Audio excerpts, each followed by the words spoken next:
The training folder for Leyte First EEO, usually naman, model for training, yung .mgb.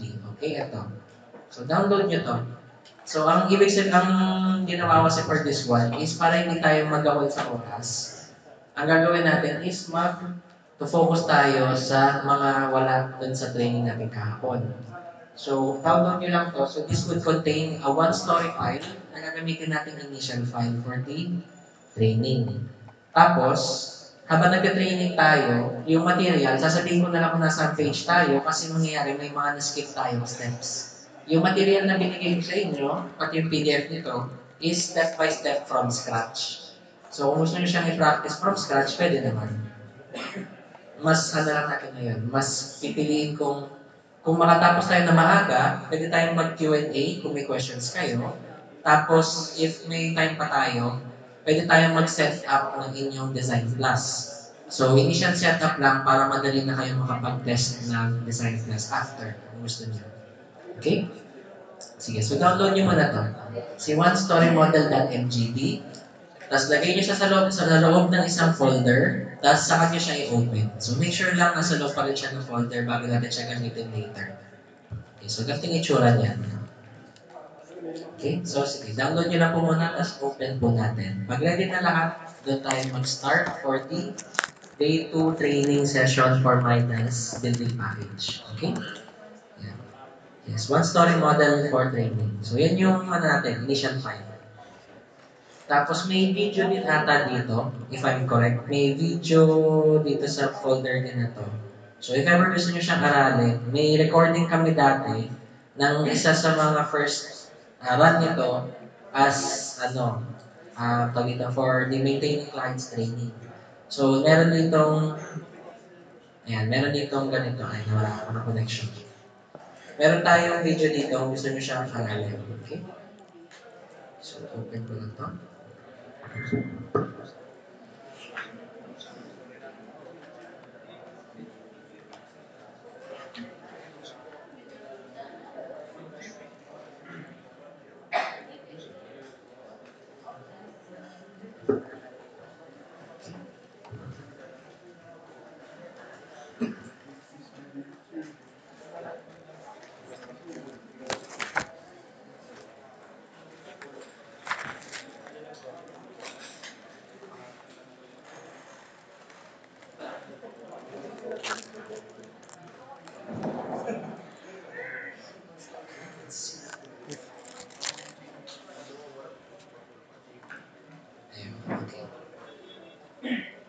So, ayan. May video dito if gusto nyo aralin. So, ano naman to?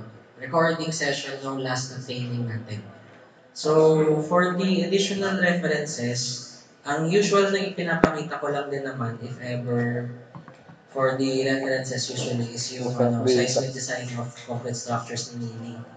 So, pwede nyo din naman pamahanap usually. Alam ko available to online.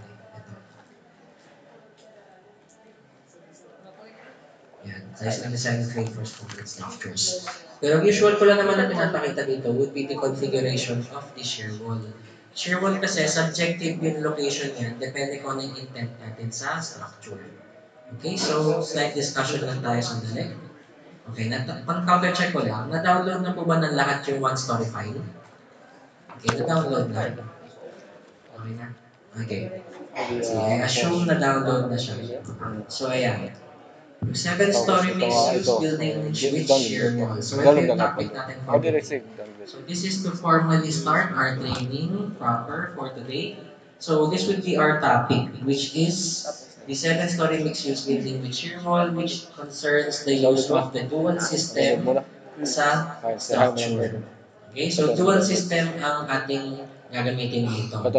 So, what is a dual system building? Ito, introduction. So, your dual system building is a combination of moment-resisting frames and shear wall or brace frame design based in accordance with the criteria 28.4.6.4. Meaning, hindi na lang tayo nakaasa sa isang structural system. So, dalawa na siya. One would be your special moment-resisting frame. That would be your beams and columns. The other one would be your special structural wall. Okay? So, ayan. Structural system with the following features: essentially complete space frame that provides support for gravity loads. Yan. Resistance to lateral load is provided by shear walls or braced frames and moment-resisting frames. Yan. So, pwede kang naka-SMRF, IMRF, MMRF, or steel OMRF. Pero this would be dependent on the zone of your project. Kasi may allowed lang tayo ng types of moment-resisting frames depende sa lugar natin.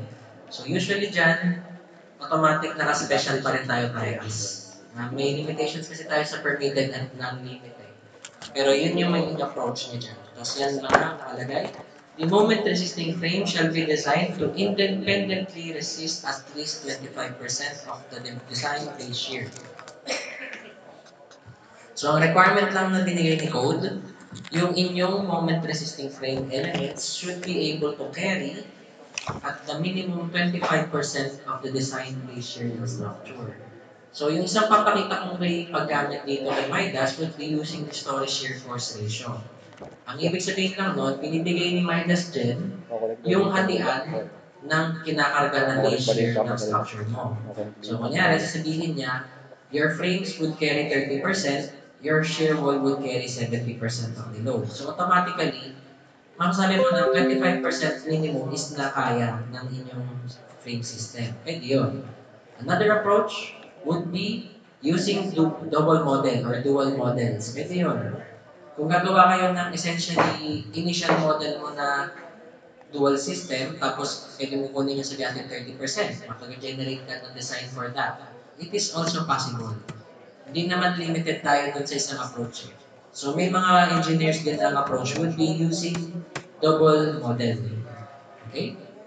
May isa pa tayong approach, pero medyo hindi usually siya ginagamit, which is the boundary change assignment. So si boundary change assignment is a specific command under Midas Gen. Okay, which is a specific command under Midas Gen na may access tayo to change the boundary conditions of your structure at any point in time before your analysis. So, ang ibig sabihin lang nito, pwede mong galawin ang boundary conditions ni model. Ang ibig sabihin nun, pwede kong bigyan ng scale factor ang mga walls ko na essentially nawawala siya sa model. So parang nangyari, may dalawa ka ng model, pero isa lang ang ginawa mo. Pinapalitan na natin yung kanyang boundary conditions to suit kung ano yung requirement natin. So possible din siya using this one. So isa din siya sa approaches natin. Okay? So ito. So nakalagay kasi dyan ito, wall stiffness scale factor. So pwede tayo maglagay ng stiffness scale factor approaching 0, meaning essentially nawawala yung wall natin. Okay? Ayan. Yan. So yun yung 3 approaches usually to generating approaches for the dual system. So ang mga naman kasi dyan, hindi tayo limited sa kung ano lang ituturo ko. Ang dual system kasi, basta mabigay mo yung hinihingi ni code na 25% requirement na kaya ng frame mo, tapos dinesign mo accordingly yung wall mo for the full dual system output, is technically safe siya. Ang 25% kasi would be in consideration if ever magkaroon ka ng, sabihin natin, failure sa wall. Hindi ka magkakaroon ng tipong sobrang hina ng frame mo na bibigay na yung buong building. So parang ano to, back up, kumbaga, tutusin natin. Yan. So the two systems should be designed to resist the total base shear in proportion to their relative rigidities considering the interaction in all levels. Okay? So main components, dalawa lang naman yan, si moment resisting frame and shear wall. So shear wall is a wall designed to resist lateral forces parallel to the plane of the wall. So usually dito, may option ka kasi dahil majority of the carrying stresses ni wall would be in plane moment. Malaki ang dinadala niya in plane moment. Out of plane is subjective. May iba na para maging sure, kino-consider nila. Pwede din naman siya ma-consider eh. Mamili lang kayo dun sa elements mamaya na ipapakita sa inyo. Ano kasi yan? Depende sa element na pipiliin nyo kung ano yung present. Kung may consideration ka of in-plane moment only, or kung meron kang in-plane and out of plane. So in-plane, na ibig sabihin lang nun, ito yung wall ko, ang pagbali ko sa kanya along dun sa strong axis niya. Out of plane, papunta dito. Okay? So yun lang naman yung may consideration natin doon. So, moment resisting frame, I guess alam naman na kayo dito, familiar kayo dito. So, when to use structural walls in a dual system. So, ito is dalawa lang naman sa maraming dahilan kung bakit nyo siya gagamitin. So, structural walls provide considerable stiffness, improving performance or enabling longer spans while satisfying code drift limits. Ang ibig sabihin yan, habang tumataas ang building mo, medyo madugo ang story drift po natin. Yes, mahirap natin mahabol yun. And usually naman, by code, your special moment resisting frame is still permitted na wala siyang limitations on your height. Ang problema, habang tumataas tayo, your structural elements will ratio or will be proportioned accordingly. So, nangyari dyan, pag mataas ang structure natin, possible malalaki ang ating elements. And to counteract yun, pwede tayong gumamit ng dual system or na shear wall para majority of your base shear will be carried pa rin ng inyong wall. So, mababawasan yung load na essentially, dala lang ng mga columns nyo. So, makatulong yun sa drift. Now, etong drift limits na to, it depends din sa location of your shear walls. May mga studies na sinasabi din, if your shear wall is close to the centroid or center of mass ng inyong building, essentially, malaki na tutulong niya sa code compared sa ibang locations. Pero hindi lang siya limited na doon natin siya ilalagay. Pwede naman na nasa ibang location siya, makatulong pa rin siya, hindi lang siya kasing efficient. Another would be, if you were to put your shear walls sa extremities or dun sa mga perimeter of your buildings. So, ang tawag usually dun, if I'm correct, flag wall.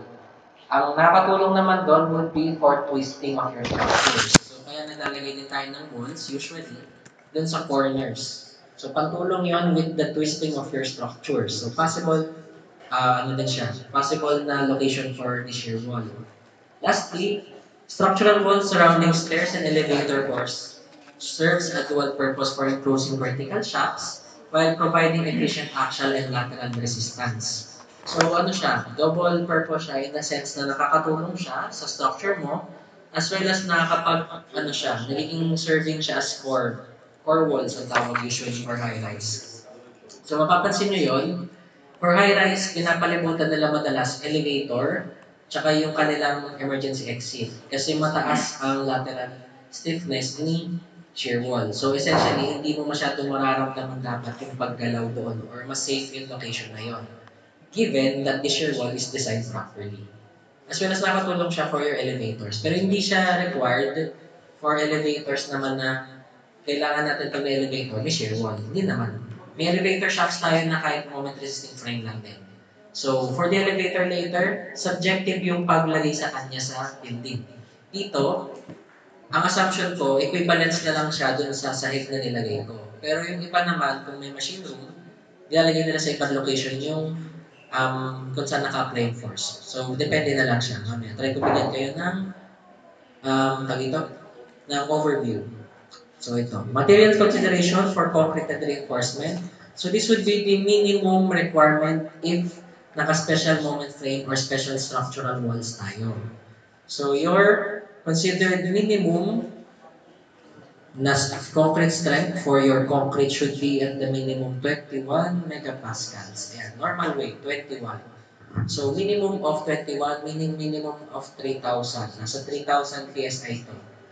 Okay, so minimum siya for special moment frames and structural walls.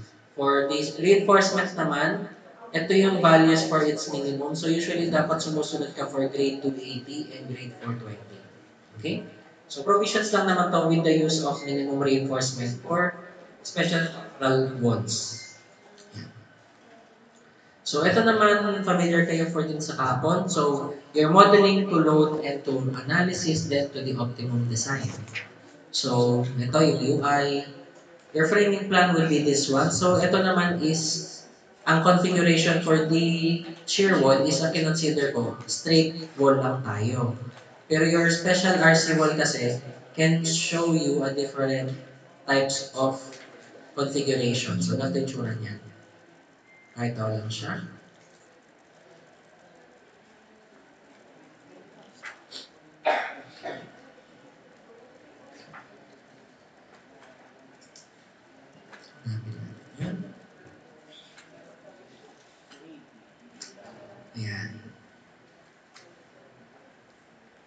Okay. So ito ang usual na configurations ng shear wall.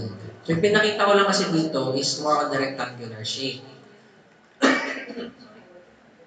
Meron din tayong barbell shape, which is meron tayong essentially parang protrusion dun sa magkabilang dulo.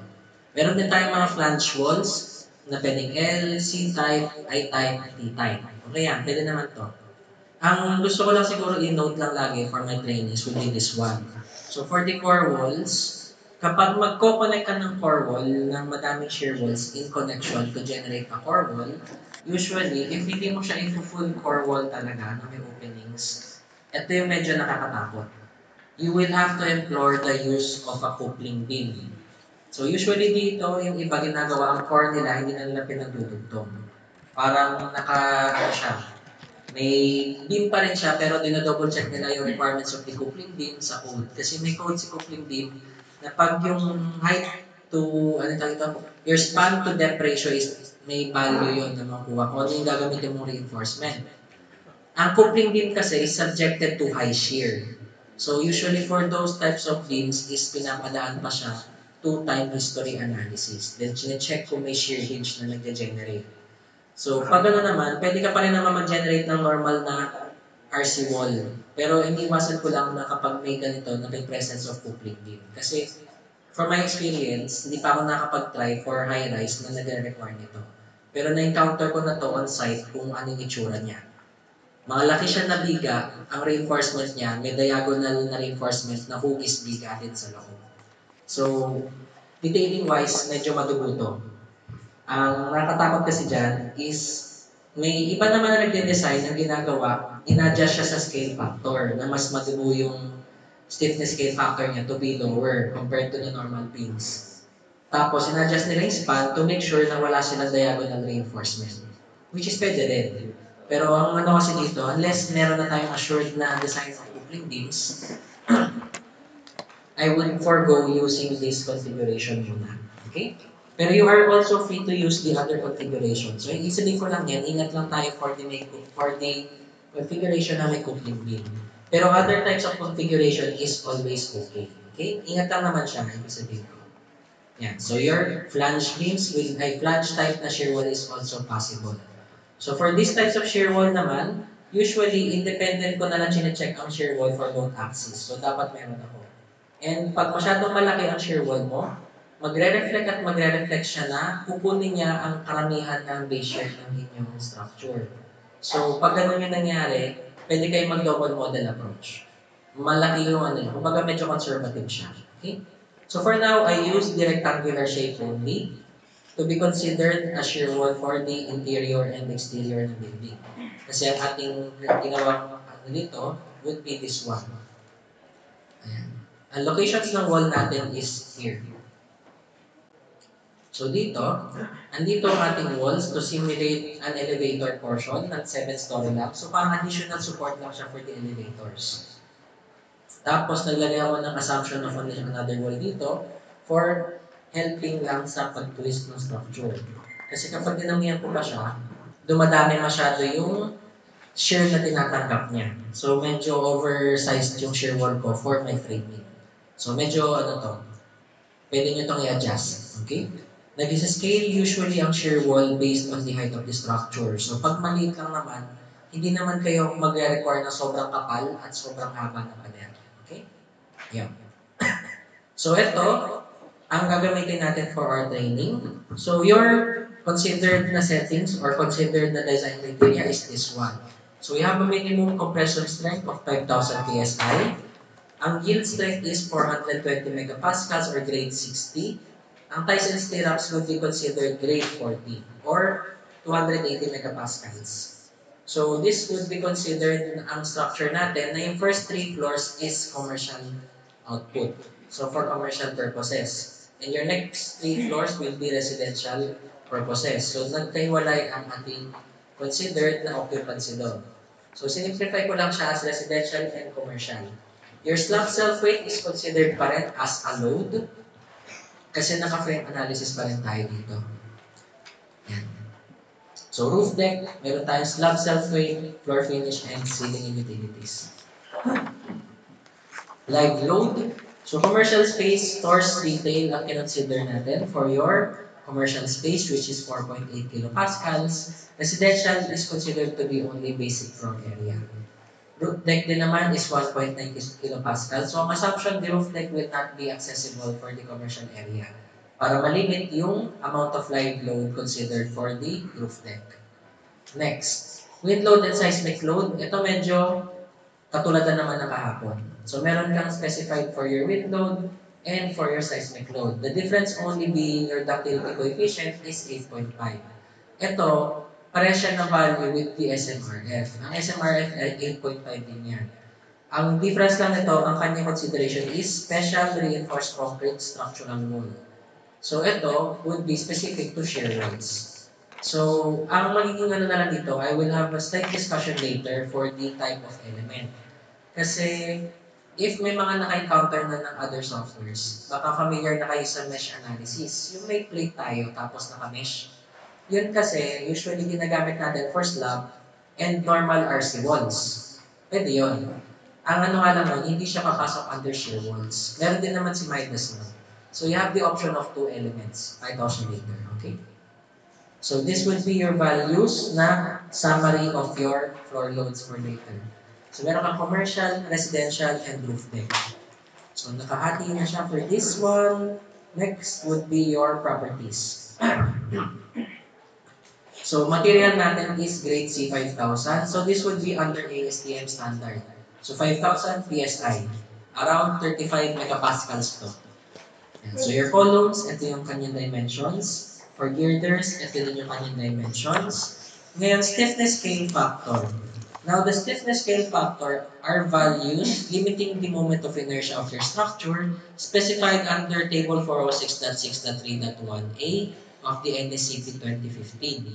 So, these are values applied on your structural sections to limit your moment of inertia for the linear design of your structure under factored loads.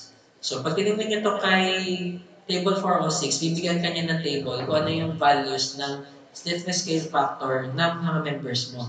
So, essentially, nililimit mo yung moment of inertia to consider crack condition of your concrete. Okay? So, ito yung values niya. For columns, it's 0.7 IG. For the girders is 35 or 0.35 IG. Pag walls, dalawa to.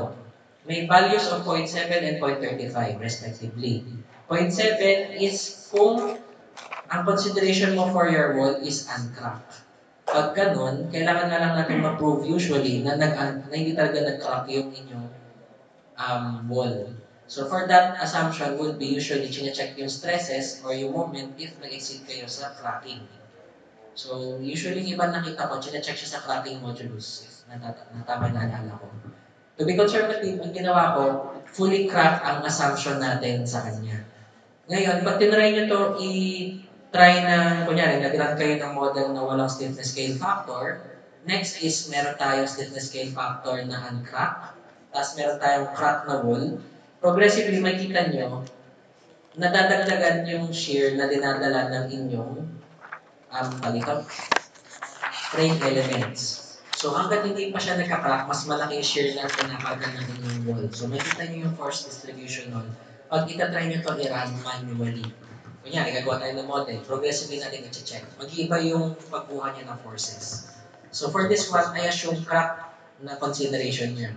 So, fully, yun na dapat, pag nag-crack na siya, ito na yung sakasaluin ng ating mga elements. So, technically, worst case na ito.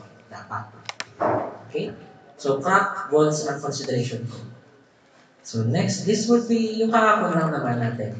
So this would be the setup, initial setup in your preferences, tapos yung pag-save, and yung pag-define natin ng materials. So ang difference lang nito would be naka-concrete tayo. Ito naman is directly into your model now. So pag tinignan nyo naman yung material properties, meron na tayo dito. Ayan. Okay? Ngayon, ang gusto ko lang itagdag siguro na hindi na-encounter kahapon would be this one. The application of your stiffness scale factor and the application of the offset. So ito is hindi na-discuss sa steel. Usually sa steel naman, subjective yung paggamit ng offset pero pwede pa rin. Pero it depends mainly on the consideration of your structure. Ngayon ganito siya. Open po natin si properties, then section properties tayo. So ano lang naman to? Discussion type lang tayo for the initial link natin na discuss kahapon. Yan. So pagka-open nyo ng inyong properties ng section, i-double click nyo lang si G1 or any G or girder section. So double click nyo siya para ma-open to. Okay. Ngayon, ito yung difference. So mapapansin nyo, meron tayong color red na dot dito. Yes, meron siya. So this would be a marker to show you where is your offset.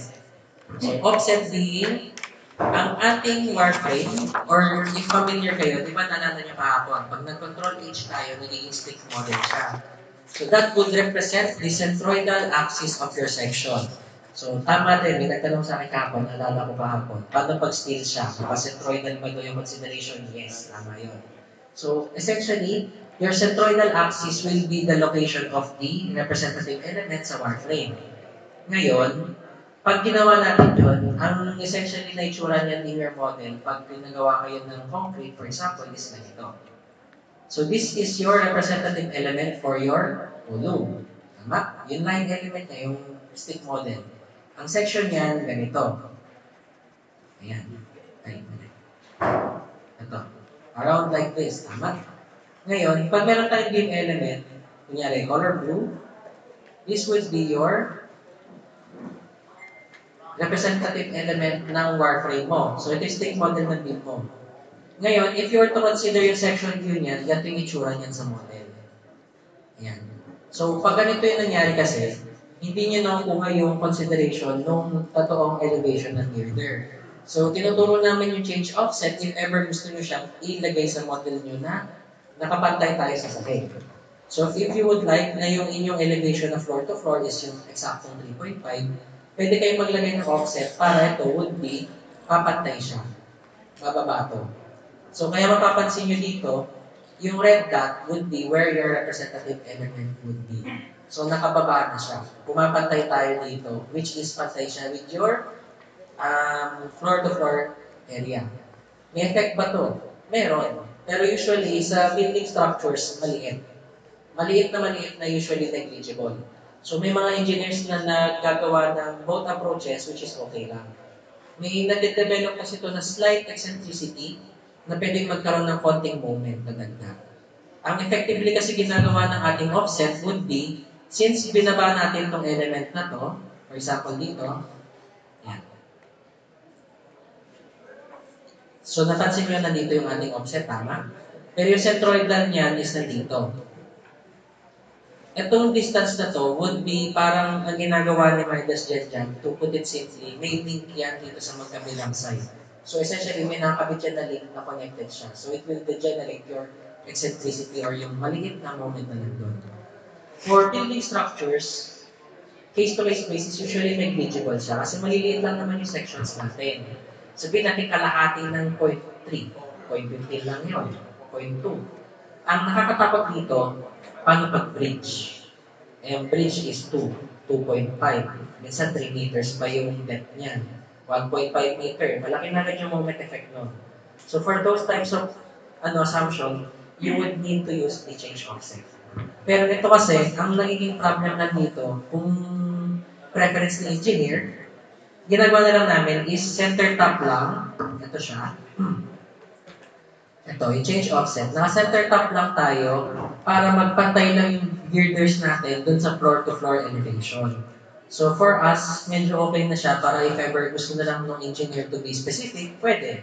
Yung for example, ang problem dyan kasi will be your external girders. Paano pag gusto natin naka-flush? Dadami section nyo. So usually for that, nililib as is na lang namin since negligible yung slight na effect. Okay? Pero if you would prefer na eksakto, pwede rin. You have to use lang yung change offset na change natin to, for example, right now. So, eto, dito yung element niya. So, pantay to for your right side. Pwede yan for right side girders. Okay, so pag gusto nyo siya i-flash, dadami lang yung sections natin. So, baka lang mahirapan kayo. Okay? So, eto, pwede nyo itong gawin, tapos pwede ka din naman i-consider if you would like. So this would be to change your offset for your 44 distance. Wala kasi ito kahapon for the assumption of the, of the steel members. Sa steel members, pwede nyo rin ito i-apply. Usually dito, if magkakaroon kayo ng assembly ng girder at saka ng trusses, siguro, assembly ng girders and other steel members, pag may specific offset naman kayo, kunyari nakausod ko ng kung ano-anong offset, pwede kayo magbigay ng specified offset din. Pag ganon, ito. Pwede kayo mamili ng user input. So yung vertical offset, kunyari, mamimili tayo ng specific offset. So isa-specify nyo from I kung ano yung kanyang offset. So for example, bababala ko ng 0.47 to I. Hindi siya yung exact taas na taas. Pwede. Bigyan nyo lang yung offset value nyo dito. Okay? Pwede yun. So, yun lang naman for the offset. Kasi hindi ito kasama kahapon for the steel training. So, for this one, at least, ibibigay ko pa rin sa inyo para at least alam nyo na meron tayong ganitong effect. Yan. Yes. May question ako regarding sa um, horizontal na offset.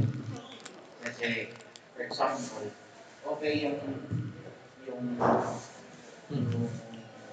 vertical. I-flash natin kasi nandun naman yung natin yung slab. Yung concern ko, halimbawa sa column to beam na connection. Okay lang siya kung both mga X and Y may kumbaga sa Y plane may beam. Yung sa akin, parang in terms of corner na column, yung gusto ko yung offset, paano ko i-set yung horizontal offset para flash ceiling, para pati yung torsion niya. Gusto niya pa di torsion. Baka ayaw kong i-treat siya as concentric loading para meron siyang eccentricity dun sa beam na nakakonect. Especially sa corner columns. Pwede yun. Kung yung corner columns mo would be naka-base ka na center to center, adjust mo na lang siya siguro right top or left top. Pwede yun naman kung gusto niyo yung consideration ng concentric. Yung iba din kasi ginagawa, naglalagay na lang ng additional load to consider. Pero kung masyadong hassle, pwede din naman dito niyo bawiin. Pero meron dun sa horizontal na offset. Paano siya i-set? Dito? Pwede din naman. Pero usually for this one, pwede tayo mag-center dapat. Kasi yung iba naglalak pag nakala tayo. Kasi change nyo yung center of section. Then pwede yan, centroid. Check natin. Center top. So papagoyin mo lang yung output niya siguro dito. Kasi nagkakaroon ka kunyari left top. Magkakaroon ka na ng adjustment. Meron lang tayong nakalak depende dun sa other types of offset kasi parang naglalak niya yan to a certain position na pwede mo lang yung other offset would be the other one. Pero pag ito sing left top, since may offset ka na papunta sa left at saka papunta sa top, meron ka ng output na pwede niyang galawin parehas. Yun nga lang, specify mo muna kung saan direction siya papunta. So kung sabihin natin nandun ka sa parang top portion mo, so right top dapat yung magiging alignment mo. So right top mo na lang siya, kunyari, then magkakaroon ka ng active na values ngayon na pwede na parehas. Pero what if going ko siya sa ano? Usually kasi si column, center to center, yung ginagalaw ko si beam. Si beam yung gagalaw ko sa. Yung si horizontal offset, paano ba siya i-set ba siya sa I, J? Pag ganyan, pwede na lang na 4 element siya, pure. Pero yung iba kasi may option ka ngayon, itong user-defined based on the I node ka, or pwede ka mag-extreme fiber din. Ano ba lang yan? Parang I sa start, tapos mag-set ulit ako ng offset para sa J. Usually, pwede magkahiwalay if I'm correct. Pero hindi ko kasi natatry yung magkahiwalay. Ang usual ko dito, isa lang siya to be considered of the full element na. Kasi yung buong section yung nag-a-adjust So, hindi ko na siya ginawa na magkaiba. Pero possible din siya magkaiba in special occurrences na pag hindi kasi pantay talaga. So, think ko pwede, pero hindi ko pa natatry personally. Yun nga lang, mangyayari, kailangan na natin ma-access to. So, baka kailangan natin mag-change ng different type dito ng settings. Kasi pag, for example, girder to beam na connection. Girder to beam. Important din si offset kasi para ma-emphasize mo yung torsion na pinigeri ni girder. Kasi meron kang wala kang sa kabila. Para si beam, hindi siya concentric. Hindi lang siya pure moment, meron din siyang moment. Sa Z na siya, bale. Tama naman. Pag ganun nga na meron ka kasing considered team sa kabila, pero wala kang balancer sa kabila, magkakaroon ka talaga ng torsion. So, depende na lang yun usually. If ever ganun yung maging approach nyo, pwede nyo itong i-explore. Tapos, if ever man for this one kasi, since hindi ko pa siya na-encounter thoroughly yung magkaiba, pwede kasi yun pantay lang siya kapag level. Ang problema, once na meron kang grading or meron kang slight sloping, doon tayo magkakaroon ng problema. So, pag ganon, if ever na hindi ko pa siya mabigyan ngayon ng sagot, usually for other types of more in-depth for the other commands, dito niya siya makikita. So, idagdag ko na lang. Pero yun naman tanong ni Sir, maganda yun. If ever nga na may ganon. So, yun nga lang, ang reflect nun would be, if you were to consider torsional design after, kailangan nyo siya i-check dito kay design later. Pakita ko siya. Since initially, your torsion will not be considered. And if you need to check your torsion, check natin siya dun sa design criteria. Now, for the offset, if ever hindi man siya automatically mabibigay doon sa sagot ng detail, meron tayong automatic online manual kay Midas Gen. So, if ever man na in the presence, hindi ko mabigay agad yung sagot kasi from my limited experience din, since malawak yung software. Pero for this one, this would be available sa lahat ng software. Pwede nyo siya ma-access using F1. So, tuturo ko na rin sa inyo paano siya i-navigate ngayon. So, click nyo yung F1, sige, para lang ma-encounter natin siya. So, ang pag-access ng online manual ni Midas Gen, bibigyan kanya naman usually na sagot for all of the inputs. Yun nga lang, ang pag-navigate sa kanya is using this one sa start. So, ang sunod-sunod nito would be based on your menu bar. So, for example, ang hinahanap natin is section. So, si section is under ni properties tab. Ito siya. Nabalik tayo dito. Ayan. Hindi kasi siya kita. So, ito, minimize ko lang siya. So, ito. Under siya ni properties, under your section properties. So, we will be finding it here. So, punta tayo sa properties, double-click. So, lalabas ngayon lahat na nandito. So, section, then section parameters, and pwede natin siya hanapin ito for details of offset. So, ito siya. So, meron kayong values dito to consider if ever. So, usage tips for section offset. Ayan, may notes din siya dito. So, dito naman usually, it will give you a more in-depth version. Pag hindi nyo pa naman dito, sorry, pwede ko siya i-counter-check with other tech supports kung na-encounter na nila sa experience nila. Pag hindi namin siya nagamit at may specific na application, ang next namin na approach would be, ibibigay din namin kay GTC.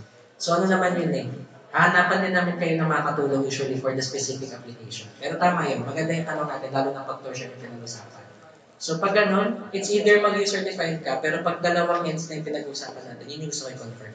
Kasi hindi ko pa natatry lagay yung J na magkaiba.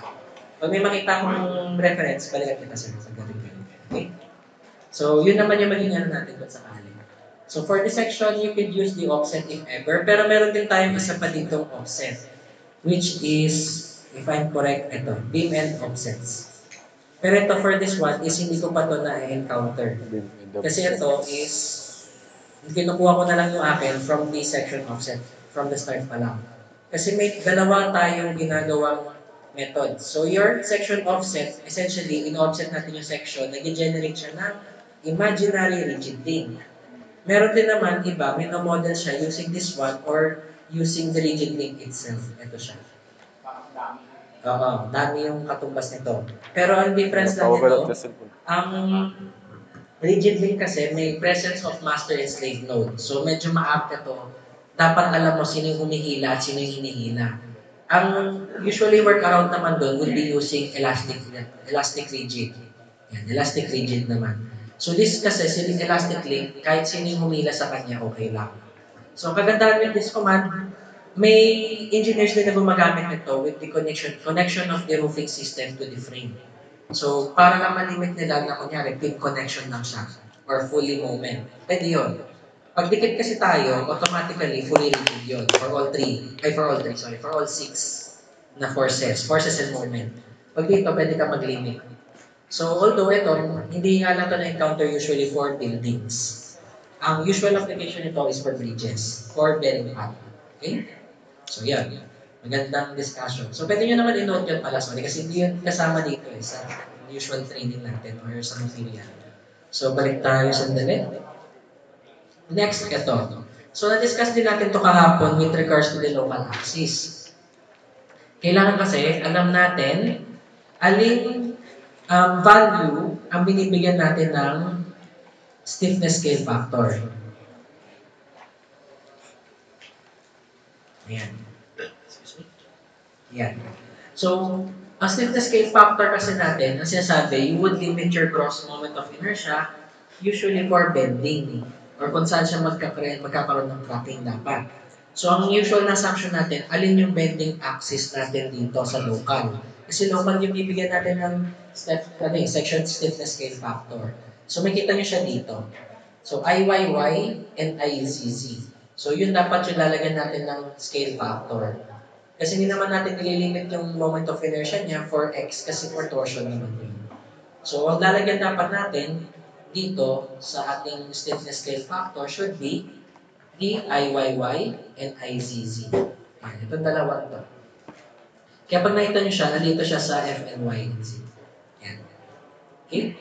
So, yun lang naman yung hindi natin naisama kahapon. For steel kasi, since ductile material naman siya, or usually flexible, kung madaling isipin, hindi na natin siya nire-require of this tension stiffness scale factor. Usually for concrete elements lang talaga ito nilalagay. Okay? Yan. So, balik tayo sandali. Yun. So, this would be the additional step then. Since we are dealing with the use of a planar element, kailangan na natin magbigay ng thickness. So, yung thickness kasi na yan yung gagamitin natin sa pag-generate ng ating mga planar elements. So, ano yung planar elements? Nandyan yung plate at yung wall. So, yun yung usual na ma-encounter nyo, plate and wall. So, magkaiba yung use nila pagdating sa pader. Okay? Excuse me. Magkaiba kasi ang consideration ng wall pag plate na ginamit sa consideration of wall pag naka-wall element tayo. Pero yung plate kasi is a general plate to be used for planar element. So, matulad ng normal wall natin, so usually dyan, normal RC walls, as well as mat foundation, isolated foundations, combined na isolated foundations, as well as slab. So, yun yung for plate elements. So, yun kasi is with the presence of both out-of-plane and in-plane bending natin na medyo kailangan natin mag-finite element to check yung totoong stress distribution. Pag wall kasi tayo, ang assumption sa kanya para tayo idealized column na mahaba or beam na nakatayo. Okay? So, parang ganun kasi yung treatment for the wall element. Yan. So, kailangan natin mag-define ng ating thickness. So, dito sa ating naman specified is meron na tayong thickness. Ito lang siya. Kapon, hindi tayo nagbigay nito. Hindi tayo nag-define. So, may 0.3 and may 0.45 tayo for the wall. Yan. So, bigyan ko lang kayo ng slight summary ng mga hindi natin nagawang steps. Ito naman is nagawa kahapon, aside lang din dito sa pag-apply ng section stiffness scale factor. So, your next would be, yan. Same lang na ginawa kahapon, nag-generate ng frame. Yung ating usual na movements. Ngayon dito, ang difference lang would be, nag-generate tayo ng extrude on specific elements lang. So, naalala nyo kahapon, nung nag-extrude tayo kahapon, is buong model. So, dito, pwede rin naman kayo mag-extrude ng pili lang. Kasi ang pipiliin ko lang naman, alam ko na from the start na itong mga nodes ko dito, ang magiging columns niya may specific time section. So, pwede nyo naman siyang hiwa-hiwalayin. Hindi kailangan select all, then extrude. Okay? Slight difference from the kahapon, pero aside from that is the same lang siya. Ngayon, ayan. Ito naman would be for the other type. Yan, ito na tayo. So, page 47 tayo mag-start. So, lagay nyo lang po muna ang inyong handout sa page 47. Tapos, before tayo mag-start with the wall element, ayun lang. Pasensya na po. Medyo ganyan yung ibang natin material. So, bear with me na lang po. So, page 47 tayo on our handouts. Pero before we start, ang gagawin lang natin, may i-open lang tayo na settings para makita natin yung thickness ng section ng wall. So, punta kayo kay -gen. Dito kay display options. Ito. Pa-open po ako nito display options. Then, punta kayo kay draw. kung saan tayo kahapon nagpalit ng kulay. Yan, kay Draw tab. Tapos punta kayo kay Hidden Option Model. Yan, Hidden Option Model. Tapos pa-check ako ng frame thickness and display thickness. So itong dalawa, check nyo po ito. Ayan, ito thickness na to. Then click Apply. Ayan. Yan. So, apply lang po ako nito. Then, pwede nyo na itong i-close pag-apply. Itong dalawa lang naman po for thickness. So, your view of the model kasi will be that if you extrude your wall or if you generate your wall, ang magiging output nito is kapag hindi yun naka-check, para lang siyang papel. Yan. Ganun lang yung may itsura niya. Wala siyang thickness. So, kailangan natin i-check yun for the graphical view of the model. Ngayon, ito tayo. You could use the wall element in the extrude tab. So, ang mangyayari lang dito, may option tayo to use the wall element sa pag-extrude or pag-create element. So, dalawa naman yon. Hindi natin kailangan idaan lagi sa extrude. So, ang gagawin natin first would be initial discussion, ano ba si wall element. Ngayon, ganito siya. So, as I said earlier, plate element and wall element, dalawang magkaibang bagay po siya. Yung plate kasi natin is for finite element analysis, usually kung meron tayong RC wall, slab, or footing. Yung wall element kasi is considered na parang member element siya. Okay? So, ang difference lang ng dalawang yon, si plate is kaya natin i-mesh with both horizontal and vertical. So, pwede natin gawin na yung pader mo is ganito, may mesh natin, tsatsapin natin siya in both axes. Pag wall element naman ang pinag-uusapan, pwede rin siya ma-mesh, pero for vertical meshing only. Ano ibig sabihin nun? So, possible yan na kung yung wall mo is minodel mo na magkakatabi, or yung haba niya is sunod-sunod, pero putol-putol siya. Vertically meshed pa rin yun. Ang kinukuha ni software na full na haba ng wall mo would be the full length of the wall ng tatlong wall na magkakasunod. So, paano ba ibig sabihin nun? Ganito yung itsura niya. So, this would be for demonstration purposes lang po. So, huwag niyo pong gagayahin muna for now. So, pakita ko lang siya. So, wall, membrane, poetry. So, pag ganito yung ating ginawang assumption, will be like this. Yan. Tatlong wall yan na magkakatabi. Ang full length of your wall will be the full length. Okay?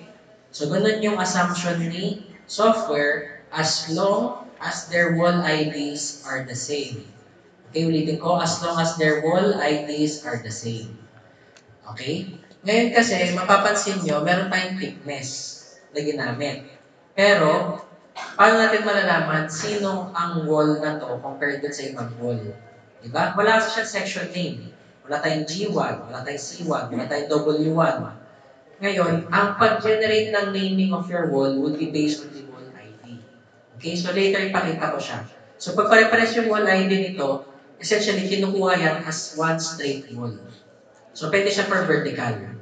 Pag kasi ang consider naman natin is plate element naman, meron tayong, kunyari, di ba nakagawa na tayo ng full plate. Hati natin sa gitna, gagawa pa natin siya ng putol-putol sa horizontal. Pag wall element, hindi natin siya gagawin. Kasi nga consider siya as a single member. Ayan. Hindi siya tulad ng plate element na comprised of many small elements. Yan. Ngayon, ang wall element natin is specifically for shear walls. So, pagka-open natin ito, your wall element will have two subtypes, which are membrane and plate. Si membrane, ito yung available sa kanya na forces. So, usually dyan, ang main difference would be the out of plane. So, kunyari, meron kang out of plane moment sa plate. Sa naman dun sa membrane, wala siyang out of plane. So, pag yan is napa-output mo later yung design or yung kanyang forces, wala tayong out of plane moment. Inaalis yun sa model from the start. Parang may release tayo. So, it depends on the use. Kasi primary talaga na dala dapat ni shear wall is in plane. Pero to be sure, yung iba, kina-consider pa rin yung out of plane to be safe. So, usually, kung i-compare mo yung capacity-wise, nasa around 10% ang naging output niya pag nabuo mo na yung kanyang kanyang reinforcement. So, kung yung DCR ratio mo for the in-plane is around 0.8, 0.9, yun namang out of plane mo around 0.1. So, mababa din. Safe pa rin siya. So yun, mamili lang tayo for membrane and plate. So for this training, naka-membrane tayo. So limited muna tayo for the in-plane lang. Pero pwede nyo try yung out of plane na may plate, okay? Next, your wall type will be plate-based or CRB. So usually for plate-based is for linear, CRB usually for non-linear na siya. Tapos itong wall ID, naka-auto increment siya of 1. Or kung gusto nyo, pwede itong i-specify kung ibibigay mo na yung exact wall ID niya. Pero for now, yung auto lang muna natin siya para later tayo yung mag-decide. Kasi mas madali kung tayo yung mag-dictate ng wall ID later for checking. So yan. So punta na tayo dito on page 48. So magsa-start na tayo. So ang gagawin natin would be to extrude our wall. So ang gagawin natin first wall na i-generate would be yung exterior walls. Ito po. So ang gagawin ko is, sige po, top view tayo. Isa-select muna natin yung wall na i-extrude natin para mas madali. So top view, then control H para hindi kayo mahirapan. Tapos, click nyo si select single. Yan. So ang isa-select natin is itong dalawang beams natin sa magkabilang side. So, ayan, itong dalawang beams. Okay? So, yun. Pag na-select nyo na yung beams, ang gagawin natin, click nyo from the Node Element tab. Click nyo po sa Extrude. Yan. Node Element, Extrude, para ma-open yung kanyang function window dito sa left side. So, Extrude muna tayo. So, Extrude yung gagamitin natin to model our wall element. So, yan. Ngayon, ang gagawin natin is mag-generate tayo ng planar element. So, pag in-open nyo ngayon yung extrude type nyo, may tatlong type of extrude tayo dyan. One would be yung ginamit natin kahapon, which is node to light element. Ang hihingi niya sa inyo na nakaselect is node. So, yun yung para maka-generate kayo ng columns. Ngayon, pag gusto nyo gumawa ng planar element, usually plane or wall, ang kailangan nyo is line to planar element. Ito yung pangalawa. Tapos lastly, if kailangan nyo mag-generate ng solid element kay Midas Gen, pwede rin naman. Pero kailangan nyo yung planar to solid element. So, usually ang solid element for local analysis. So, mag-generate ka ng solid element na fully 3D. Okay? So, pag fully 3D, I mean, hindi siya yung line lang. Pag ginawa mo yung H na to, yung control H, literal na parang cube na siya. Okay? Iba na yung, iba na rin yung treatment for numerical analysis for solid elements. Iba na rin ang finite element kasi nun. So, solid stresses na mag-govern pala nun. Okay? So, yan. Select the line element to planar element. Yan. Ngayon, ang choices mo is, pwede nyo i-remove ang yung lalabas na source type. Ang ibig sabihin lang nito, source remove or move, is pag nag-extrude ka at gumawa ka ng wall mo, ano gagawin dun sa initial element na ginamit mo? Iiwan mo ba muna na nandun lang siya or tatanggalin? Pwede mo din naman iiwan. Ang problem lang dun, expect mo na ang lalaki ng forces na sasaluhin ng beam or girder mo dun. Usually naman pag shear wall, straight wall yan pataas. Wala kang wall, ay wala kang girders in between. Pwede yun. Full wall na buo. Pag naglagay naman ng girder, okay na din. Ang problem, yun yan, malaking forces. So, expect nyo na mabigat yung pagpapapasan mo. Okay? So, ang gagawin natin is remove. At tanggalin natin yung source element na ginamit natin sa pag-extrude. So, mawawala yung beam, mapapalitan na siya ng wall pag binaba. Yan. Element type, palitan po natin to ng wall. So, mapapansin nyo ngayon, may plate nga pati wall. Pati ang axis symmetric, yung plane strain. So, ito is specific element type na. Yung plane stress and plane strain is hindi ko pa na-encounter kasi parang, diretsong strain and stress yung i-apply mo kasi. Usually for me, automatically either plate or wall ako for the exact element type. So, mag-wall muna ako. So, wall natin. Pag kilik nyo na si wall, lalabas na ngayon dyan yung option nyo dito sa baba for the wall, membrane, or plate option. Ayan ito. So, may choice kayo ngayon. Membrane or plate. So, nga, gagamit natin is the membrane muna. So, membrane ang piliin natin. Ang thickness na gagamitin natin is 0.45, if I'm correct. Ayan, 0.45, tama. So, 0.45 ang thickness natin. Yes, wall element tayo, wall membrane. Okay, wall membrane. So, in plain moment lang muna gagamitin natin for today.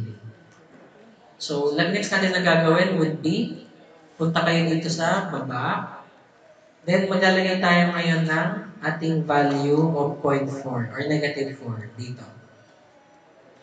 Kinuha kasi siya dito. So, dito, so on your dx, dy, dz, lagyan natin ng negative 4 doon sa dulo ulit. So, sa z tayo mag-extrude pababa. So, negative 4. Yan. So, pag may negative 4 na tayo, and selected na yung dalawa nating element dito, click apply. So, magkakaroon ka ngayon ng wall element. So, pag kinontrol H nyo siya, magkakaroon na kayo dito ng wall element nyo. Yan. Next, ang gagawin natin would be, mag-generate naman tayo ng next element ng wall natin. Yung kabila naman yung nasa ilalim, nasa gitna, yung mas manipis. So, tab view tayo ulit. Ang papalitan ko ngayon dito, ito yung kailangan natin ma-select for the next element is this one. Yan. So, check lang natin. Okay, tama. From the third on the outside portion. So, ito siya.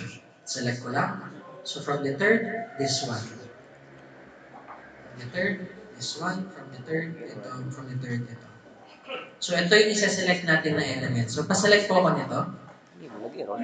Yes. Sorry, read only? Nag-error po. Check ko lang. Okay.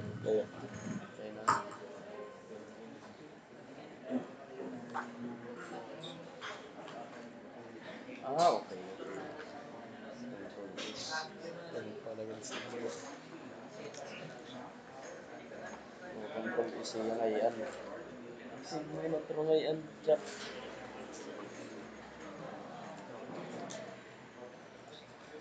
Naman. Ya. Ano rin?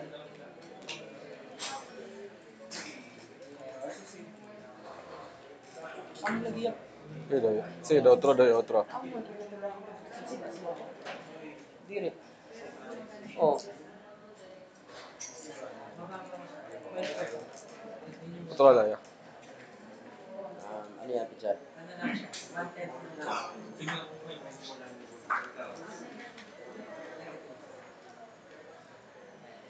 Okay, so yun. If ever may naka-encounter sa inyo nung read-only file, possible yun, if ever. Pag gano'n nyo na-encounter nyo yung read-only file, ang gawin nyo, i-save as nyo lang siya sa ibang folder.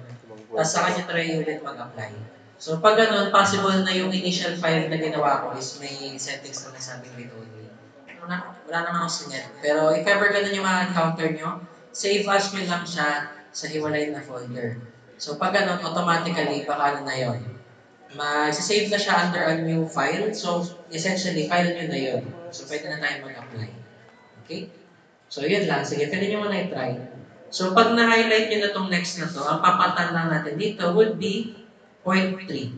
0.3 ang thickness, then click apply. Yan.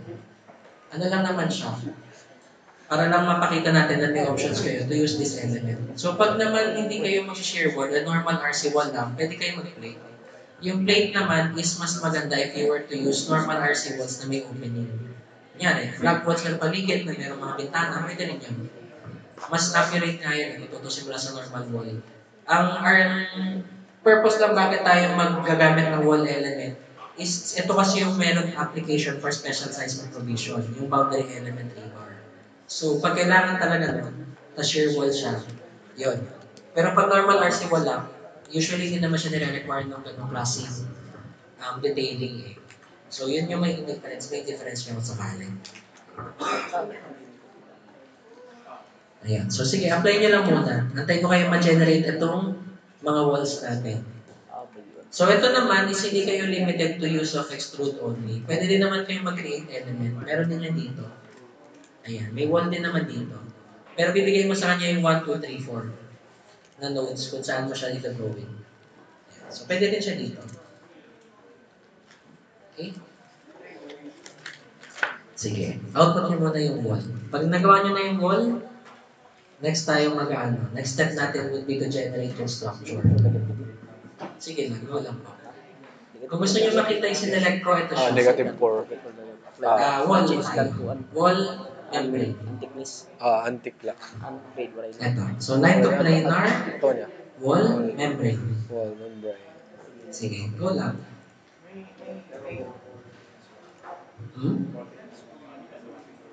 Ito yung wall ID. Ito. 0.3 yung dito sa nasa loob. 0.45 yung nasa labas. Ayun, change lang. Oh, 0, 0 na yan. Hindi na yung negative 4 yan. Ayun. 0, Sige, 0 go na. lang. Take your time naman sa pag-generate ng wall. So, makita nyo naman dito. Paano gusto namin i-modify? Bawa, 145. Okay. Kasi modify na lang yung thickness. Yan, diba? Drag and drop nyo lang. Pwede siya ng ganito. So, for example, gusto kong... Ay, downward force, bro. So, for example, gusto kong galawin itong dalawang balls na ito. Pag sinelect ko siya, punta ka lang dito, then drag and drop natin yung thickness. Same lang naman siya. Ang ano lang naman natin dyan, anong klaseng element type siya, pero yung mag-overwork pa rin sa kanya na drag and drop, pwede mo pa rin gamitin natin thickness. So, pag gusto niyo mag-counter check, kunyari, meron kayong hilera ng thickness na gusto i-test, pwede yun. Isa-isahin nyo. Pwede naman yun. Hindi naman kayo limited. Yes. Yun sa labas, 0.45. Same din naman siya for plate. Kapag may plate kayo, pwede rin kayo mag-drag and drop. So, ang kagandahan doon, hindi naman kayo limited usually for options. Ayan. Okay? So, go lang. Test nyo lang muna. Basta pag na-generate natin yung lahat ng walls natin for our first story, ang next natin na gagawin would be to generate the next story. Ito kasi, ang next steps nila dito sa handouts would be to assign the element sections. Yung binigay ko kasi sa inyong model, naka-assign na yung mga sections niya. So, next natin would be to generate the additional floors natin. Okay? So, ito naman kasi is na-encounter din naman natin kahapon. So, if ever may time tayo later, ang ituturo ko sa inyo would be, pwede tayong magkaroon ng discussion for design class para matry nyo rin yung linking, pati pag-import. So, yun lang naman yung options natin dito para hindi na kayo mahirapan. Kasi mas magagamit nyo if ever, kung mas madali sa inyo, pwede kayo mag-footing kasi kahit design class, kaysa yung mag-footing kayo kay Jel. Pero in the essence na kailangan nyo na gumawa ng irregular footing, doon na papasok ang foundation analysis. Mag-plate ka na talaga doon. Kasi hindi na normal yung distribution of forces nila. So for now, yan. Punta tayo dito. So under page 52 is gagawin natin yung ibang floors. Yes. So gagawa na tayo ng building generation lang ulit. So under your structure tab, control data, tapos ito siya, si building generation. Ito po. Yun. Hindi na ba? Wala na tayong group dito. Yes. Ang grouping is usually tinuturo namin dun sa steel kasi mas nagagamit siya sa steel. Sa concrete naman, hindi masyado. Hindi natin kailangan masyado yung grouping unless siguro sa plate lang, tingin ko. Sa plate lang. Kung may specific plates kayo. Pero si plate is may domain and subdomain din eh. So, hindi kayo mahirapan i-groupings. Yan. So, building generation tayo. Si building generation, ang gagawin natin dito is double command na. So, mapapansin nyo dito, meron tayong initial command of 2 na 4 meters. Yan, sige, 2 at 4 meters. Yan yung una natin i-input. Ito po. So, 2, 4 meters. So, lagay natin siya dito. Yan. So, 2, number of copies is 2. Tapos, distance is 4 meters. Then, click add. Yan. So, initial of 2, 4 meters. This would be for the commercial portion. So, sabihin natin, nag-change na kasi ako ng elevation na gusto ko for the upper portion. So, ngayon, ang gusto ko for the next portion, X. Ito. Ang gusto ko for the next portion would be 3.6 na lang yung height ko for the remaining floors. So, ang next natin ilalagay is 4 at 3.6. So, yung una natin ilagay is 2, 4, then add. Pag meron na siya dito, ayan, pag meron na tayo dito, bago natin gagawin yung kasunod na command, which is 4, ang distance is 3.6. And 4, then 3.6, then add. So, ang una niyang gagawin, kopyahin mo siya ng 2 times at 4 meters. The next command will be, after nun, kopyahin mo siya ng 4 times, ang height niya dapat 3.6 meters. So, ito yung pagkasunod na application na. So, yung kahapon kasi, since isa lang naman yung floor to floor natin, mangyayari is isa lang naman yung kailangan natin gawin. Pero pag ganitong mag-differ na siya, gagawin nyo lang siya in the terms na sunod-sunod siya. So, kunyari, baka meron pa akong susunod ng mga floors na 3 meters na lang. Bibigay ko lang siya after na nito. So, sunod-sunod nyo yung gagawin. Okay? So, click nyo po si select all. Ito. Yung circle na may arrow. Click nyo siya para ma-select lahat. Then, click apply. Ayun. So, itong first floors mo dito is 4 meters. Yung next mo is 3.6 meters. So, automatically na i-adjust naman yan ni Midas pag nakagano tayo. So, hindi na kayo mahirapan kasi usually, di ba, kailangan nyo pa i-adjust ulit. So, pag dito kay Midas Gen, automatically naman yung building generation niya will reflect. Okay? So, ayan. So, essentially, this would be your starting structure. So, check natin. Ayan. So, same lang din ng kahapon. We'll set our, ayan, isa-set na natin yung mga data natin. Okay, so balik tayo dito. So, ang gagawin natin ngayon is isa-set lang natin yung ating data for the structure, control data, story, tapos ang supports natin. So, mas pinadali naman itong training natin. So, by the end of our, start of our lunchtime, tapos na tayo with the modeling. Diretso tayo coding. Tapos response spectrum tayo. Okay?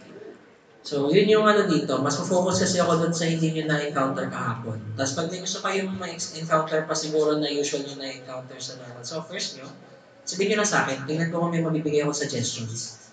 Kasi ano naman to eh, ang dami natin pwedeng gawin sa software na madaming approaches. Okay? So, sige. Under your structure, punta kayo kay control data, then select the control data. So, magagawin na natin dito, we will set our height for the ground level. So, double check nyo lang, dapat meron tayong negative 4 dito. Ayan. So, dapat may negative 4 tayo dito. So, napansin nyo, yung binigay ko sa inyong model, ang dami nang nakalagay. So, ibig sabihin nun, hindi kayo limited din talaga in your modeling and on your design process na kailangan naman gawin nyo lahat from scratch. So, dito, kunyari, may base model na ako. Pwede ko nang preemptively ilagay yung mga alam kong default na nandun. Self-free. Ilagay na yun. Yung mga iba mong additional commands. Pwede yun. So, make sure lang, yung kanyang requirement function will be magagawa. So, yun lang naman yung requirement lagi. Assure mo lang na yung requirement function is magagawa ko para lang kumagat yung command. Regarding po sa pag-import from CAD. Yes. So, yung consider natin as 0.00 is yung pinakamababa na point. Hindi. Kung ano yung 000 din ka. Yes. So, same yung magiging ano doon, treatment. So, pag nag-model kayo yung 000, doon niya kukunin pa rin yun sa alam ko. So, ang usual namin doon, if ever naman nag-model kay CAD, okay naman na yung 000 pag 3D. Ang usual naman din, pwede ka rin naman mag-model ng 2D, pero pwede nyo siyang gamitan ng rotation angle. So, ganito siya. So, for example, kunyari, ito, DXN. So, may rotation angle tayo ng RX, RY, RZ. So, pwede kayo mag-model from the start pa lang sa CAD ng 2D. Pero if I'm correct, ang gagawin nun, nakahiga. So, pwede mo siyang i-rotate para tumayo. So, kung ganun yung approach, kunyari, meron kayong one way ng truss sa multipurpose, pwede rin yun. Hindi nyo naman kailangan direct tube 3D eh. Yun nga lang, rotate nyo dito. Yes, pwede rin yun. Pwede siya. Hindi naman kayo limited. Pero ang origin niya is the same lang. Same with the units. So kapag ganon, ingat lang kayo since dito siya magbabase. Yung units nyo dito should be the same as the units sa CAD. So pag naka-millimeters kayo, make sure millimeters din dito. Nagkaroon kasi ako ng hindi ko napansin. So, hindi siya nag-intersect. So, possible na baka may encounter niya yan. Yan. So, baka doon lang naman. Okay? So, next, okay na tayo with the control data. May nakaset tayo. Your story data is next natin na gagawin. So, click your story data. Ngayon, sa concrete kasi, since wala naman tayong ginawang ramp or anything na hindi, nagkagawa tayo ng interdigit node sa gitna, pag nag-generate kayo ngayon ng auto-generate ng story data dito, sige, click yung auto-generate, may kita nyo, diretso lang siya. First floor, second floor, third floor, hanggang sa roof deck. So kasi ang pinaka-floors level na ginawa dito is essentially yung mismo palapag. So pag meron lang naman kayong intermediate, yung mga tulad ng mga rampa, yung stairs, ang mangyayari doon, sa kanyo lang siya i-filter out kung sino dapat yung magkaroon ng um, consideration ng totoong story. Ayan. So okay nyo lang to, then pwede nyo na itong i-close. So automatic din naman to. Ngayon, additional lang siguro na idadagdag ko. Sige, tapusin mo natin yung modeling bago ako magbigay ng tips ng paggamit ng software. So currently, ayan. So ang next natin gagawin would be the checking commands and using the wall ID generation. Sige. So, same nung kahapon. So usually, even though wala naman tayong ginawang modeling katulad ng case steel na may tinatanggal tayong intersect, may hindi tayo pinapa-intersect muna, usually naman ang ginagawa natin, force of, na lang siya, parang maging kasanayan na lang natin. After ma-generate yung full structure, yan, na-generate na natin, punta tayo kay node element, so i-intersect pa rin natin siya. To be sure lang na intersected lahat ng nodes and elements. So nodes and element, click your intersect. Yan, intersect. Pag na-select na si intersect, click natin select all. Highlighted na lahat. Yan, select all, then click apply. So currently, nasa page na tayo? Page 60. So hindi ko na pinakita yung local direction and local axis. Since familiar naman na kayo dun sa paggamit nun eh. So ang priority na lang natin ngayon would be this one.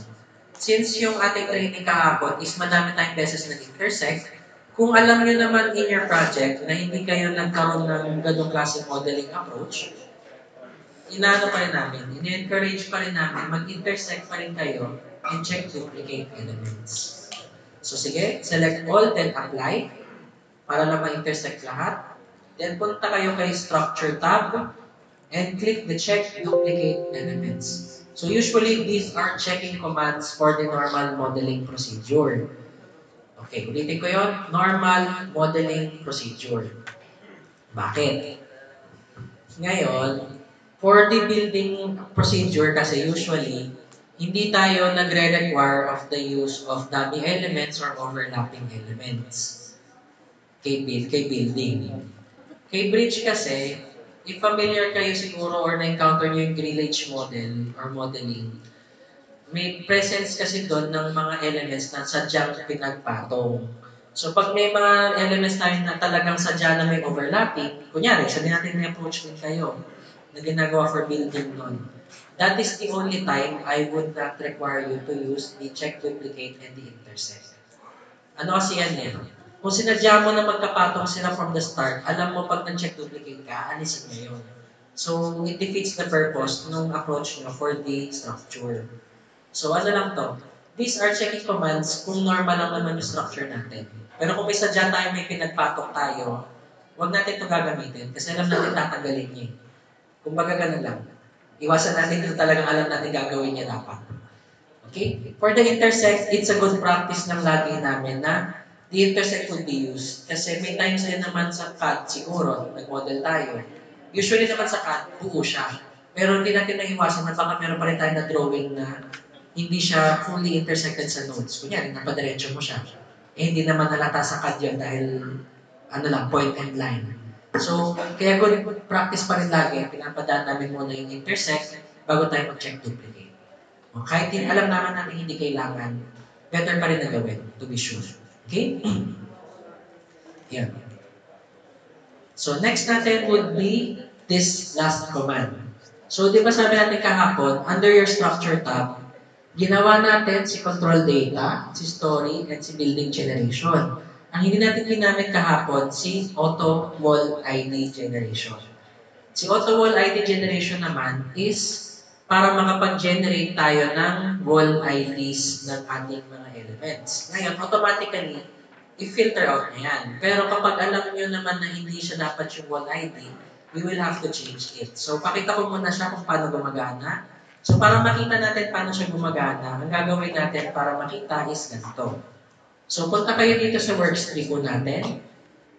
Double-click nyo si wall.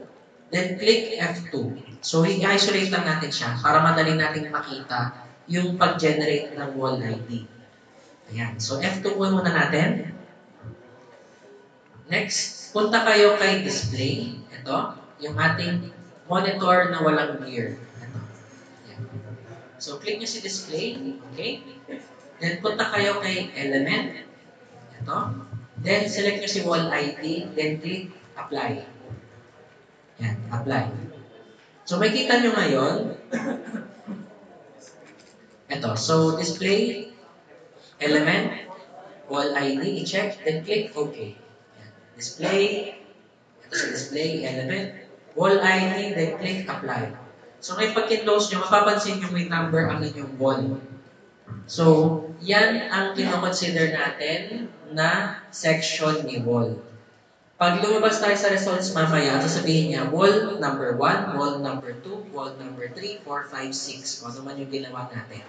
Ngayon, continuity yan din. So, pag pares yung wall ID mo, automatically consider siya na wall ID all throughout sa mataas. Okay? So, yun yung halaga nito. Ngayon, hindi kasi natin makikita yung change of the wall ID generation kung hindi natin ititignan ito. So, para makita natin ito, ngayon, since kita na yung ating wall ID, punta kayo ngayon kay control data. Ayan. Then, click the auto wall ID generation. Ayan. So, story, lagyan nyo na lang na all. So, yung auto-generate natin lahat.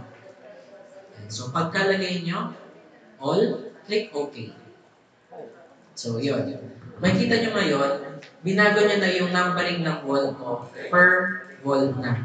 So, pag chinek mo yung results nito, specific na ang kay wall 1, 2, 3, 4, 5, 6. Okay?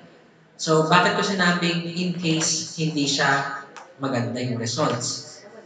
Usually naman, in terms of ganito, automatically, yung wall naman would reflect. Ang problema, may times kasi na hindi ito magtutugma. So, pwede yung ilalim, wall ID 5, tatlo. Yung taas na naging wall ID 6. So, pag hindi yun yung intent natin, pwede naman natin i-manual set ang wall ID po natin.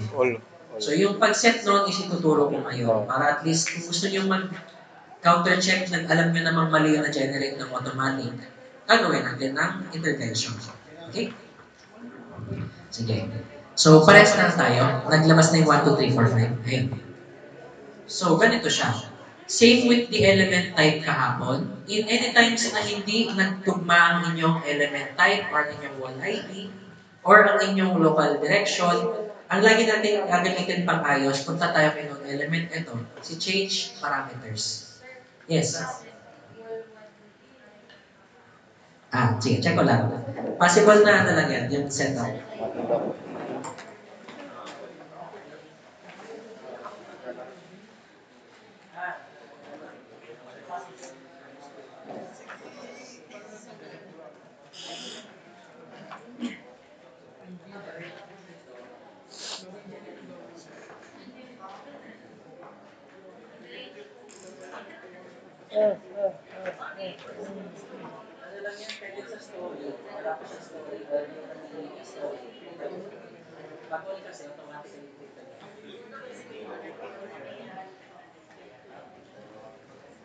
Ayun. So, if ever lang na, possible lang na na-misclick siya. So, pag may counter niyo yung ganun, pwede ganito lang yung nangyari. Pag nag-story kayo, pwede kasi wala siyang story, kasi pwede itong story yung gagamitin mo for the generation of the wall data. So, pag nag-story kayo, tas walang story to, hindi siya magkakagat. Pero if ever naka-all ka naman, ang ibig sabihin nito, lahat ng wall is i-consider. So, pag ganito, to be better, mag-wall na lang, all na lang muna. Pero kasi pag gusto nyo per story yung change nyo, pwede rin naman, selective. Selective story yung pagpapalit. Okay? So, for that, make sure lang naka-all tayo for this training. Yan. Sige. So, since nakapag-generate na tayo dito, yung pag-change niyan would be under the change parameters. Ito yung wall ID. So, pwede nyo itong i-change. Ngayon, yung wall ID, pwede nyo itong gawin na assign or change. Pero pag change kasi, hihingi niya sa inyo is the number of increment. So, ang ibig sabihin nito, from your ID, dadagdagan nyo ng increment. So, pwede naman, assign na lang tayo. So, pag naglagay ako ng ID ang assign, tapos gawin ko fixed number, ibig sabihin, fixed na itong number lang ang gagamitin niya for your whole ID. So, ganito yung itsura niya. So, for example, mamimili lang ako nito. Pag nilagay ko yung 1, gagawin niya yung 1. Okay? So, this will be manual setting of the whole ID. Ayan. Okay? So, pwede naman to in terms of for manual application of whole ID. Possible naman to. Yes. Dito sa element, ito whole ID. Whole ID. Nag-auto-generate ka na. Ay, sige, check ko lang. Baka lang may display na siya.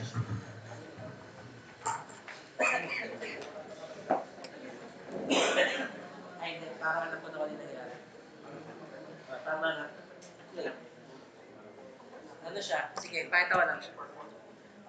So, yun. Ingat po tayo. Ang whole ID will only reflect for wall elements. So, late ko na rin naisip. Possible na yun yung dahilan.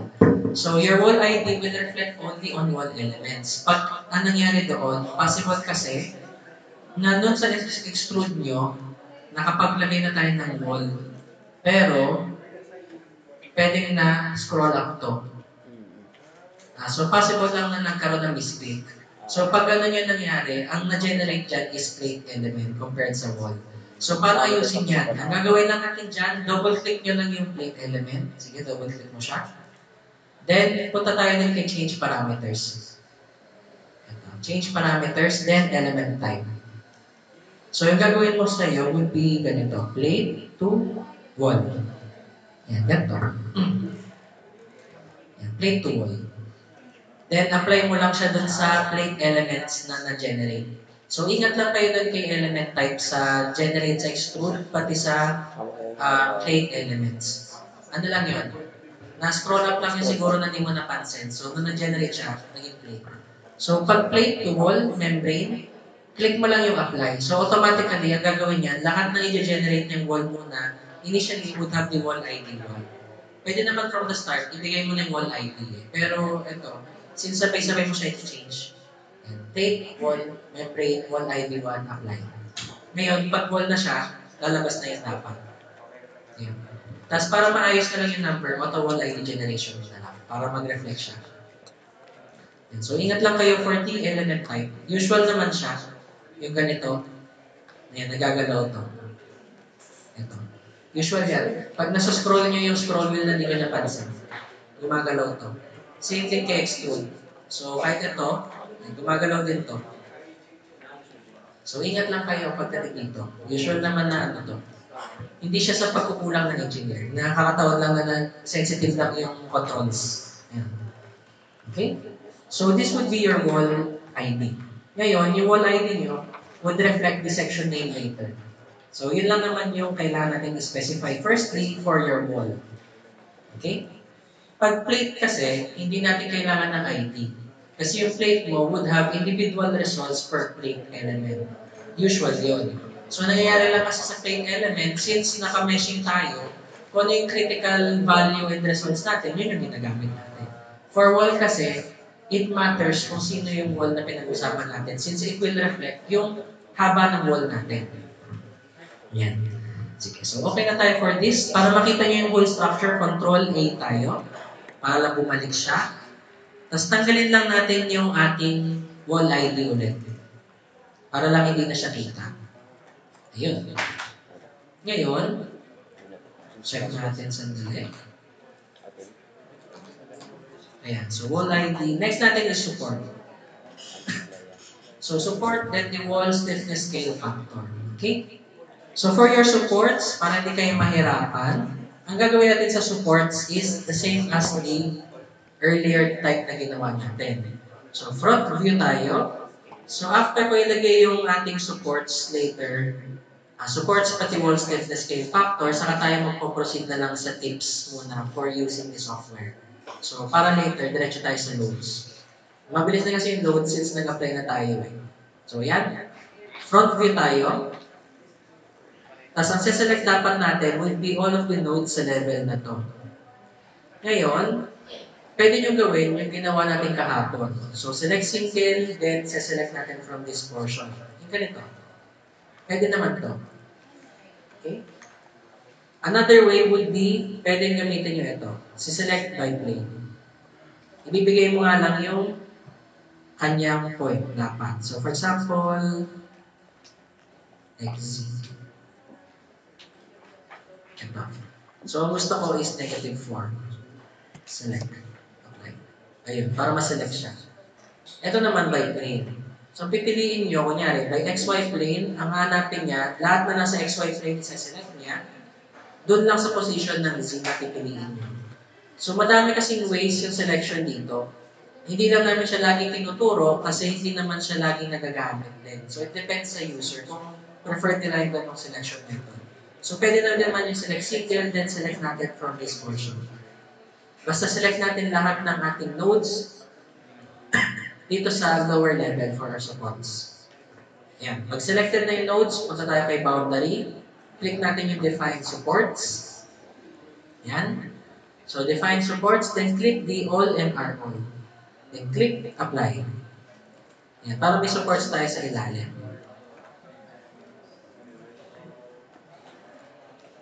Ayan. So, select nyo lang lahat ng nodes natin sa ilalim. Ayan. Then click apply. So, the all and are all. Ayan. Okay? Ito. The all are all. For all fixed, full fixed time.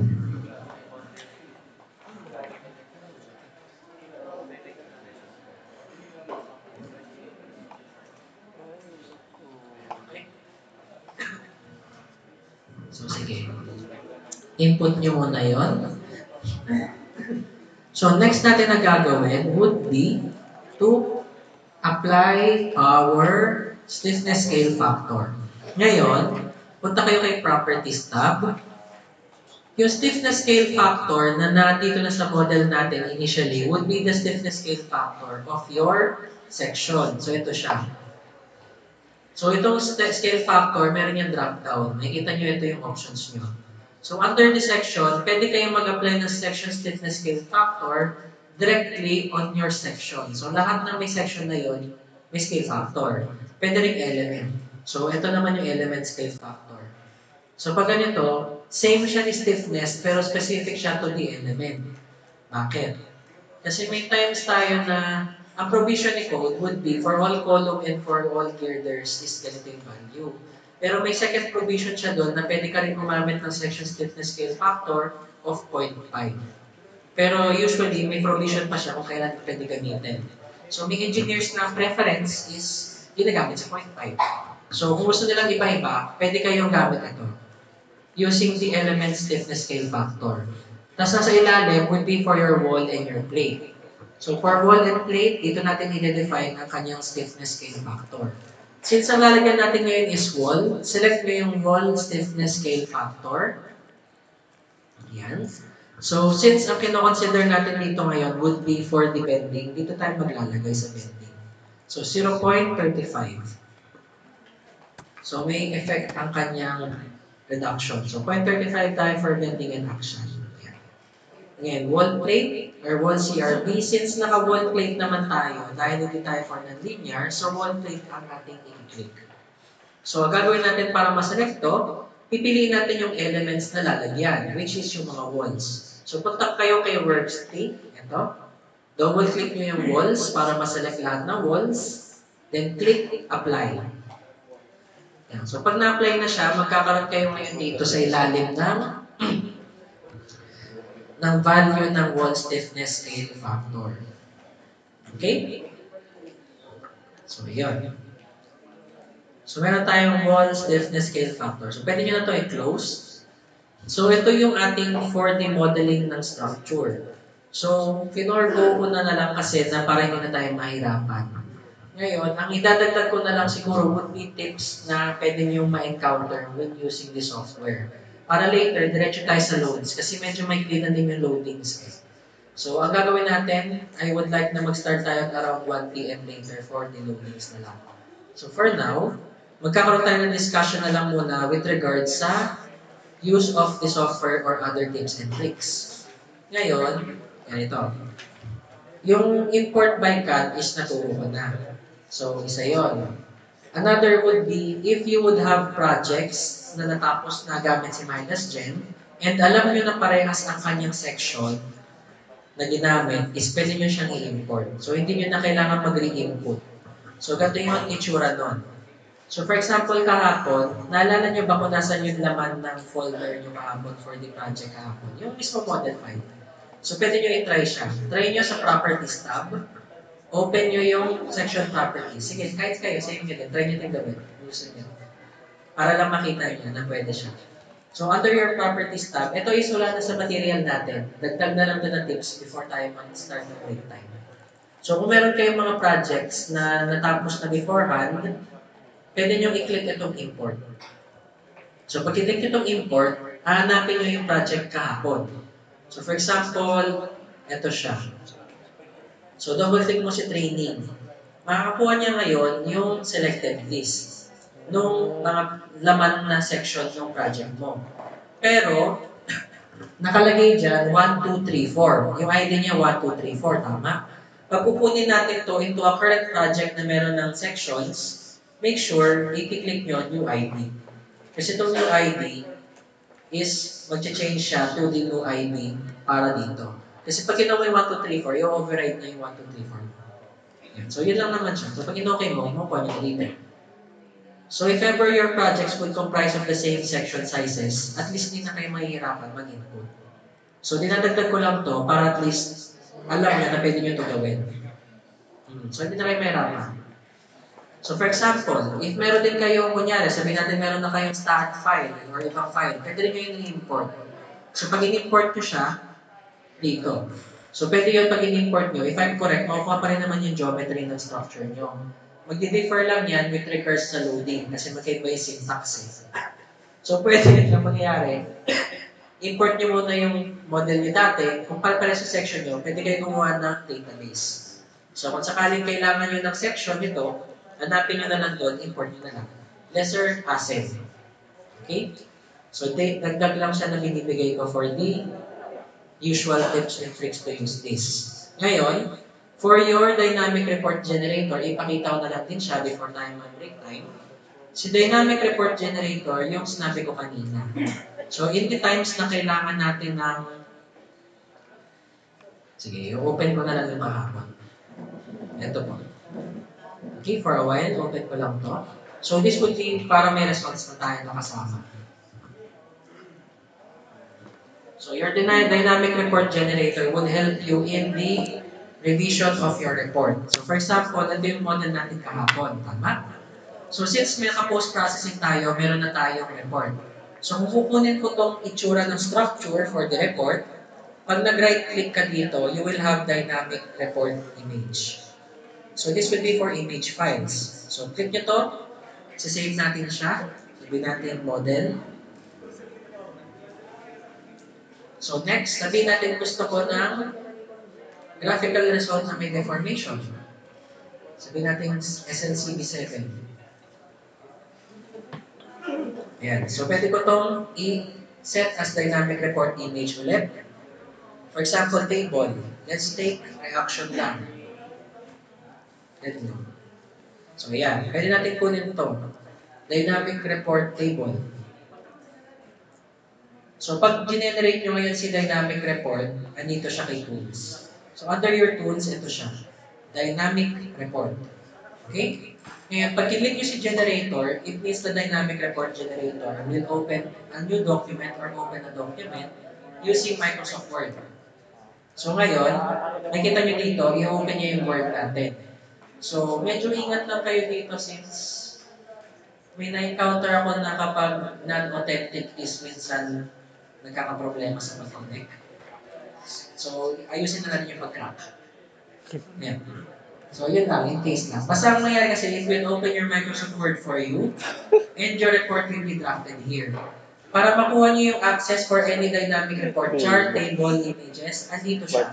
So, in your workstream, may report tayo doon na tab. Ayan, yung report na tab. So, sa report tab, ito po. Diyan papasok lahat ng sinave mo na dynamic report, image, files, or table and charts. Ngayon, pwede nyo na itong i-drag and drop. Yan. Yan. So, for example, ito. So, automatically, it will give you your values for your report. So, for example, at any point in time, nagbago yung isip ko. Gusto kong magtanggal ng poste. Tanggalin ko ito. I-rerun ko siya. Yan. I-rerun your analysis. So, essentially, wala na to. Tama? Pagbalik nyo ngayon kay AutoRegen dito, hindi nyo ito ma-access sa model. Kailangan pumunta sa report editor. So, pag nandun kayo, you can click AutoRegen, select nyo yung mga gusto nyo galawin. Yan. So, check. Then, regenerate.